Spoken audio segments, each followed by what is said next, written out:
Amang-inang yang dikasih oleh Tuhan Yesus Kristus, berjumpa lagi dengan renungan malam GKPA Penjernihan. Tidak bosan-bosannya kita tiap-tiap hari mendengarkan dan merenungkan firman Tuhan. Karena sebagai orang percaya, kita yakin bahwa hanya melalui firman-Nya lah kita beroleh kekuatan. Oleh karena itu, sebelum kita istirahat pada malam hari ini, saya kembali mengundang kita semua untuk merenungkan firman Tuhan. Maka mari kita siapkan hati kita terlebih dahulu. Mari kita bersatu dalam doa. Damai sejahtera Allah yang melampaui segala akal, itulah yang memelihara hati dan pikiran kita di saat mendengar dan merenungkan firman-Nya dalam Kristus Yesus Tuhan kita. Amin. Firman Tuhan bagi kita malam hari ini yang akan kita renungkan bersama tertulis dalam Yohanes pasal 13 ayat yang ke-21 sampai ayat 30. Maka firman Tuhan ini akan saya bacakan pada malam hari ini hanya ayat 21 sampai ayat 23 ditambah dengan ayat 28. Beginilah bunyi firman Tuhan. Yesus memperingatkan Yudas. Setelah Yesus berkata demikian, ia sangat terharu lalu bersaksi, "Aku berkata kepadamu, sesungguhnya seorang di antara kamu akan menyerahkan aku." Murid-murid itu memandang seorang kepada yang lain. Mereka ragu-ragu siapa yang dimaksudkannya. Seorang di antara murid Yesus, yaitu murid yang dikasihinya, bersandar dekat kepadanya di sebelah kanannya. Tetapi tidak ada seorang pun dari antara mereka yang duduk makan itu mengerti apa maksud Yesus mengatakan itu kepada Yudas. Sampai di sini pembacaan firman Tuhan. Amang-inang yang dikasih oleh Tuhan Yesus Kristus, nats firman Tuhan ini ditulis oleh Yohanes yang berisi tentang pengkhianatan Yudas terhadap Yesus. Apa sih arti dari khianat? Khianat sama dengan tidak setia ataupun mengingkari sebuah perjanjian yang sudah dibuat. Sedangkan arti mengkhianati sama dengan tidak setia ataupun memperdayakan. Dan inilah yang dilakukan oleh Yudas terhadap Yesus. Dari segi keilahian Yesus, sebagai manusia tentu pada saat itu Yesus mengetahui isi hati dari Yudas. Dan Yesus tahu langkah yang akan dilakukan Yudas terhadap dia. Maka melalui firman Tuhan ini Yesus memperingatkan Yudas. Dalam nats ini dikatakan bahwa sebuah persekutuan yang baik, jika seseorang sanggup mengkhianatinya, tentu orang itu karena dikuasai oleh setan. Dan setiap pengkhianatan sahabat yang baik pasti pekerjaan setan. Maka Yesus mengatakan waspadalah. Artinya ketidakmampuan Yudas pada saat itu untuk menguasai diri dan menuruti keinginan daging, akhirnya ia berhasil dikuasai oleh setan. Mengapa Yesus memperingatkan Yudas? Yaitu supaya Yudas sadar. Tetapi iblis yang menguasai hatinya lebih dominan, ia turuti. Amang-inang yang dikasihi oleh Tuhan Yesus Kristus, tentu oleh karena Yesus mengasihi Yudas lah, sehingga Yesus mengangkatnya menjadi salah seorang kepercayaan Yesus. Namun Yudas membalas dengan sebuah perbuatan yang sangat mengecewakan. Yudas membalas kepercayaan tersebut dengan persekutuan yang palsu, sebuah persahabatan dengan motif yang sangat menyimpang. Melalui renungan malam hari ini, kita akan belajar mengenai persekutuan yang benar tanpa motivasi yang salah. Yang pertama adalah membangun kerjasama untuk tujuan yang sama. Persekutuan dapat dibentuk tentu oleh karena adanya kerjasama dan tujuannya pun sama. Oleh karena itu persekutuan tanpa tujuan yang sama pasti akan berakhir dengan sia-sia. Untuk itu Yesus mengajak Yudas untuk membangun kerjasama, yaitu melayaninya. Sementara tujuan membangun kerjasama adalah supaya melalui persekutuan dan kehadiran Yesus serta para murid menjadi berkat bagi banyak orang. Dan menjadi berkat dan jalan untuk orang mengerti arti hidup yang sesungguhnya, dan akhirnya mereka menerima juru selamat dalam kehidupan mereka. Tujuannya adalah untuk hormat, kemuliaan bagi nama Tuhan, sehingga orang lain beroleh makna hidup dan beroleh selamat. Dan yang kedua adalah bukan untuk mencari kepentingan diri sendiri. Apa sih motivasi kita mengikuti sebuah persekutuan? Kalau kita perhatikan dan kita lihat bagaimana Yesus bertindak dan berbuat, dia datang ke dunia bukan untuk kepentingan diri Allah sendiri.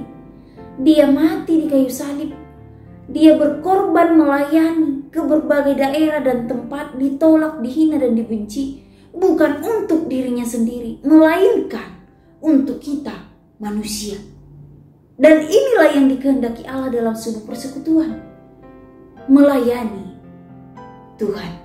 Berbeda dengan yang dilakukan oleh Yudas. Yudas melakukan ataupun mengikuti persekutuan, berorientasi pada diri sendiri. Bagaimana caranya supaya dia menghasilkan sesuatu untuk kepuasan dirinya sendiri. Dengan berkhianat dia lakukan itu. Dia melakukan tindakan yang salah, berubah setia. Dia masuk dalam persekutuan mengikuti Yesus dan para murid. Namun ternyata motivasinya bukanlah motivasi untuk tekun melayani, melainkan merencanakan sesuatu untuk kepuasan dirinya sendiri, yaitu dengan ketamakan. Akhirnya sikapnya, perbuatannya menghasilkan sesuatu yang sia-sia dalam kehidupannya. Fokus dari Yudas pada saat itu bukan lagi untuk melayani, tetapi mencari kepentingan diri sendiri. Dia memanfaatkan situasi tanpa memikirkan fatalnya tindakan yang akan dia lakukan. Dan akibatnya adalah sepanjang kehidupannya dia kehilangan ketenangan, dia kehilangan pengharapan, dia kehilangan sukacita, damai sejahtera, dan kehilangan sahabat, terlebih kehilangan keselamatan. Artinya bahwa sebuah perbuatan yang tidak berkenan di hadapan Allah akan berakhir dengan kesia-siaan. Sebuah pengkhianatan yang dilakukan terhadap Yesus adalah kesengsaraan, baik dalam kehidupan waktu masih hidup di dunia dan saat kematian. Semuanya adalah kesia-siaan.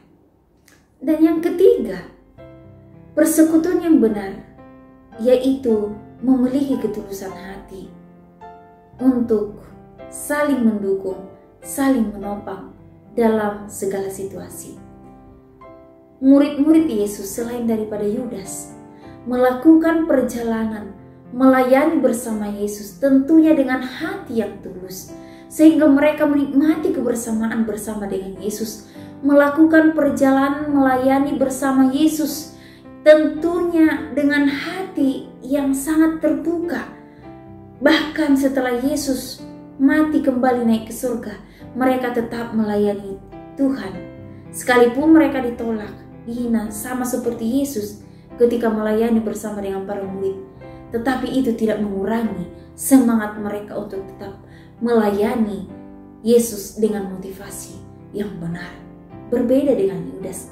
Akhir dari persahabatannya, akhir dari persekutuan Yudas bersama dengan Yesus dan para murid adalah kesengsaraan karena pengkhianatan yang ia lakukan.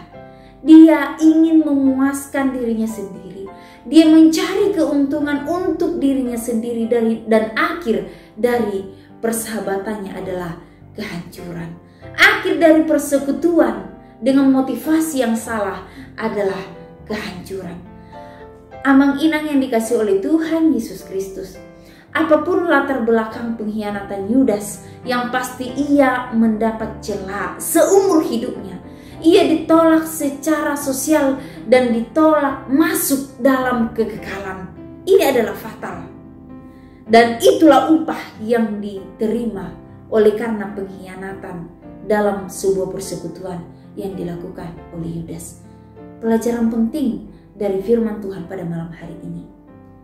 Bangunlah kesetiaan dalam persekutuan bersama dengan Tuhan, bersama dengan saudara seiman.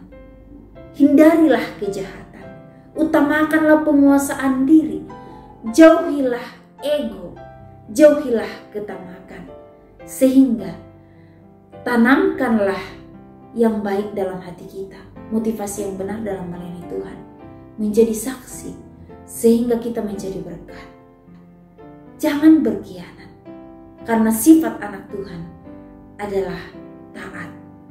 Mari kita melayani Tuhan dengan hati yang taat, mengasihi Tuhan dengan hati yang tulus, sehingga kehidupan kita diberkati Tuhan dan menjadi berkat bagi semua orang. Amin. Biarlah firman Tuhan ini menjadi berkat bagi kita. Mari kita bersatu dalam doa. Sungguh kami mengucap syukur Tuhan untuk firman-Mu pada malam hari ini, yang telah mengajarkan kami untuk tulus, setia melayani Tuhan dalam kehidupan kami. Biarlah Tuhan, kami menjadi umat yang sungguh memiliki ketaatan dalam mengikut Tuhan dan memiliki motivasi yang benar, sehingga kehidupan kami, kehidupan yang menyenangkan hati Tuhan. Tolonglah kami Tuhan, supaya kami dapat melakukan yang sesuai dengan firman-Mu. Berkatilah kami sepanjang malam hari ini, sehingga sepanjang malam hari ini kami sungguh beroleh ketenangan daripada Tuhan. Inilah doa kami, ucapan syukur kami yang kami naikkan. Dalam nama Tuhan Yesus kami sudah berdoa. Amin.